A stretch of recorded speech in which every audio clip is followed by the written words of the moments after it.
अदिति, रिशु और इंदुमती की सबसे बड़ी चिंता, अगर झनक खून देगी तो हो जाएगी घर के भविष्य की मालकिन। जी हाँ दोस्तों, हम बात करें स्टार प्लस के शो झनक की। तो दोस्तों, आगे बढ़ने से पहले अगर आप इस चैनल पर नए हैं तो इसे सब्सक्राइब कर दीजिए, साथ ही बेल आइकन दबाना ना भूलें।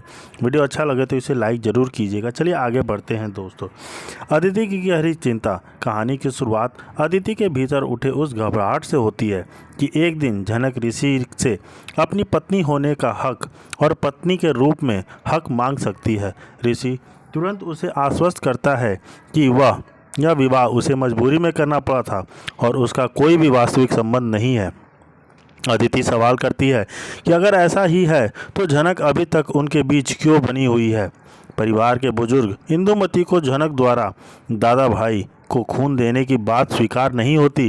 वह कहती है कि उन्हें झनक की मदद स्वीकार नहीं करनी चाहिए।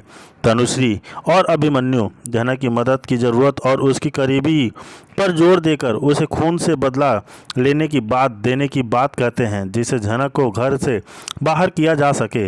अदिति असहज महसूस करती है और कहती है कि झनक इतनी आसानी से नहीं जाएगी। इंदुमती का गुस्सा बढ़ता है और वह दादा भाई को ही दोषी ठहराती है। वह दावा करती है कि यदि वह झनक से संबंध बनाए रखते हैं तो वह परिवार चलने नहीं देगी। अदिति कहती है कि वह इस सब झमेले का हिस्सा नहीं बनना चाहती।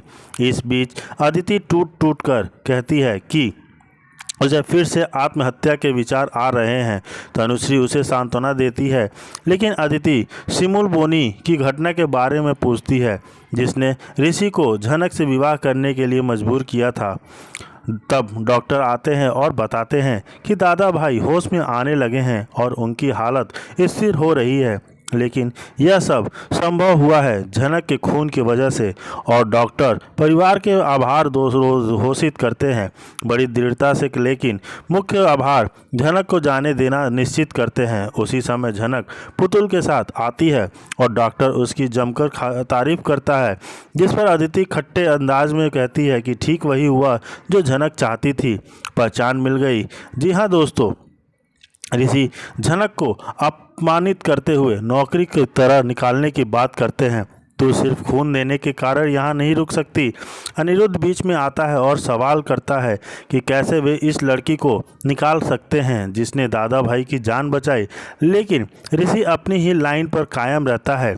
अदिति का हाथ पकड़कर झनक को बाहर भेजने का निर्देश देता है। झनक चुपके से कहती है कि वह बेवजह अपमानित हो रही है। बाद में ऋषि, अदिति और इंदुमती दादा भाई के कमरे में जाते हैं। अदिति उन्हें कोसती है कि सिमुल बोनी जाने की वजह से दादा भाई इस हालत में हैं, लेकिन दादा भाई झनक का नाम लेकर उसे मिलने की जिद करते हैं। अदिति संकेत देती है कि झनक का आना सिर्फ ड्रामा है, फिर भी दादा भाई बार बार झनक का नाम लेते हैं, जिससे ऋषि अंदर से परेशान हो जाता है। बाहर तब कितनी भावनात्मक माहौल बनता है।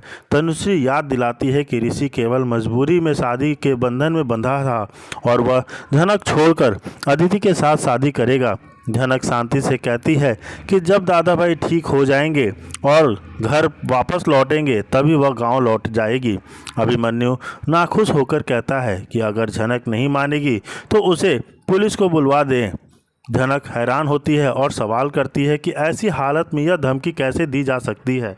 अंत में एक नर्स आती है और बताती है कि दादा भाई लगातार झनक का नाम लेते रहे हैं, उसे देखना चाहते हैं। अदिति कटाक्ष करती है कि अब दादा भाई के लिए झनक ही सबसे महत्वपूर्ण बन गई है, अपनी ही पत्नी से ऊपर। एपिसोड का प्रीकम में कहा गया है झनक का एक्सीडेंट हो जाता है और वह अस्पताल में पहुंच जाती है। ऋषि वहां पहुंचता है, लेकिन आत्मा नहीं कहीं बेचैन है, क्योंकि जब वह सोचता है कि उसे अदिति का साथ रहना चाहिए तो झनक उसकी सोच में कितना घुल चुकी है। जी हाँ दोस्तों, कि उसकी एक्सीडेंट का खबर सुनते ही वह दौड़ा दौड़ा भागा हॉस्पिटल पहुंच जाता है उसको देखने के लिए। यह सब देख के ऋषि खुद ब खुद वो सोचने लगता है कि आखिर मैं ऐसा क्यों यहाँ पे झनक के एक्सीडेंट का सुनते ही मैं यहाँ पे दौड़ा चला आया। लेकिन वो कहता है कि नहीं, मुझे तो अदिति से शादी करनी है, मेरी अदिति से मोहब्बत करता हूँ। यह सब देख के सोच के वो थोड़ा परेशान होता है। वहीं दूसरी तरफ अदिति सोचती है कि झनक इन सब के साथ कैसे घुल मिल गई है कि जैसे अब झनक ही दादा भाई के लिए सब कुछ हो चुकी है, अपने पति से भी ऊपर। जैसे कि हम देख रहे हैं कि एपिसोड की शुरुआत में जहां झनक अचानक किसी दुर्घटना का शिकार हो जाती है, यह अचानक हादसा घर और पारिवारिक माहौल में क्षण भर में असमंजस, चिंता और भय का माहौल बना देता है। इससे संकेत मिलता है कि आदित्य, जो अब कहानी में महत्वपूर्ण किरदार है, अपनी भावनाओं पर नियंत्रण खोते हुए झनक के लिए प्रेम या गहरी चिंता महसूस कर रहे हैं। यह भावनात्मक मोड़ पारिवारिक कथानक में प्रेम त्रिकोण या इमोट सपोर्ट की दृष्टि से मजबूत करता है। दुर्घटना के तुरंत बाद पारिवारिक सदस्य, खासकर आदित्य, झनक की सहायता के लिए सामने आते हैं। आदित्य की प्रतिक्रिया, चिंता और भावुक पारिवारिक संबंधों में एक बड़ा बदलाव ला सकती है। परिवार का माहौल एकाएक बदल जाता है, जहां चिंता, प्यार और आशा एक साथ मौजूद होते हैं। आदित्य का प्रेम पारदर्शी होता है, लेकिन झनक की दुर्घटना से उठता है एक और सवाल, क्या यह प्रेम बचाव का है या उससे कहीं गहरा?